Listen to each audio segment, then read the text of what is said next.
Okay, so இதுல வந்து எனக்கு முக்கியமான கேள்வி இருக்கு லிவி கூட. இப்போ லிவி வந்து home advantage and away advantage அப்படிங்கிறத பொறுத்து சிஎஸ்கே உடைய கிரவுண்ட் கண்டிஷனே லாஸ்ட் டைம் அதாவது வேர்ல்டு கப்லேயே மாறிடுச்சு. நம்ம ஜிம்பாப்வே கூட ஆடும்போது ரன் ஹிட்டிங் மழை மாதிரி பயங்கரமா பெஞ்சவது.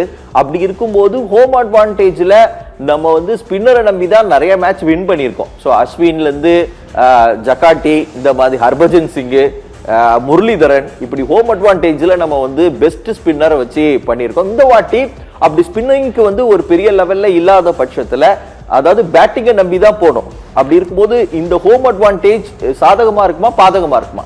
கண்டிப்பா ஹோம் அட்வான்டேஜை பொறுத்த வரைக்கும் எனக்கு தெரிஞ்ச ஒரு பாதகமாக தான் இருக்க வாய்ப்பு இருக்கு. ஏன்னா இங்க நம்ம பார்க்குறோம் என்ன அப்படின்னா, நம்ம இத்தனை வருஷமா வந்து இந்த பிச்சில் என்ன ப்ராக்டிஸ் பண்ணியிருப்போம்னா ஸ்பின்னர்ஸ் தான். அதே மாதிரி நம்ம கிட்டேயும் பார்த்தீங்க அப்படின்னா பேட்ஸ்மேனை பொறுத்த வரைக்கும் நிறைய பேர் வந்து பார்த்தீங்கன்னா ஸ்பின்னர்ஸை நிறைய ஆடக்கூடிய ஒரு பேட்ஸ்மேன் தான் நம்ம வச்சிருக்கோம். முக்கியமாக ருத்ராஜா இருக்கட்டும், அதுமாதிரி பிரவிஸ்மே ஸ்பின்னருக்கு எதிராக, அதுமாரி தூபே, இவங்க எல்லாம் இந்த பெரிய ஹிட்டர்ஸ் எல்லாமே பார்த்தீங்கன்னா ஸ்பின்னுக்கு எதிராக தான் நல்லா விளையாடக்கூடுவாங்க. பட் இப்போ அதுவும் முக்கியமாக வேர்ல்டு கப்பில் நம்ம பார்த்தோம். வேர்ல்டு கப்பில் பார்க்குறப்போ என்ன தெரிஞ்சிச்சு, இங்கே வந்து ஸ்பின்னு சரியாக எடுப்படலை.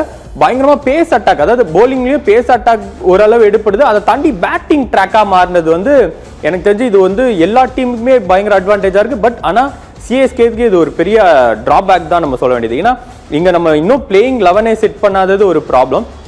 அதை தாண்டி நம்மளுக்கு இங்கே என்ன ஒரு ப்ராப்ளம், இந்த அட்டவணையில் பார்க்கும்போது ஸ்டார்டிங்லேயே நம்மளுக்கு அதாவது ஃபர்ஸ்ட் ஹாஃப்லேயே நிறைய மேட்சஸ் வந்து ஹோம் கிரவுண்டில் வந்துடுது. ஸோ நம்ம இங்கே என்னன்னா அதே மாதிரி இந்த அட்டவணை பார்க்கும்போது கடைசி மேட்சஸ்லாம் நமக்கு கொஞ்சம் டஃப்பான டீம் கூட ஆடுறோம். அதுவும் இந்த வருஷம் லக்னோ இந்த மாதிரி டீம்லாம் பார்த்தீங்கன்னா பயங்கர ஸ்ட்ராங்காக இருக்கிறத பார்க்குறோம். ஸோ நம்ம எப்பவுமே என்ன பண்ணுவோம் அப்படின்னா ஃபர்ஸ்ட்லேயே கேம் எல்லாம் அப்படியே லூஸ் பண்ணிட்டு கடைசியில் அடித்து வின் பண்ணிடலாம் நினைக்கிறப்போ அது இந்த டைம் எடுபடாதுன்னு தான் நம்ம இந்த அட்டவணை பார்க்கும்போது தெரியுது. ஸோ ஃபர்ஸ்ட்லேயே இவங்க வந்து எவ்வளோக்கு எவ்வளோ வின் பண்ணுறாங்களோ அப்போ தான் நம்ம அந்த பிளே ஆஃப்குள்ளே போகிறதுக்கான அதிக வாய்ப்பு இருக்கிறத இந்த அட்டவணை பார்க்கும்போது நம்மளுக்கு கிளியராக தெரியுது. ரைட் மக்களே, அடுத்தடுத்து குண்டை போட்டுக்கிட்டே இருக்கீங்களேடா அப்படின்னு சொல்லி சிஎஸ்கே வெறியர்கள்லாம் நீங்கள் வந்து கோவப்படாதீங்க.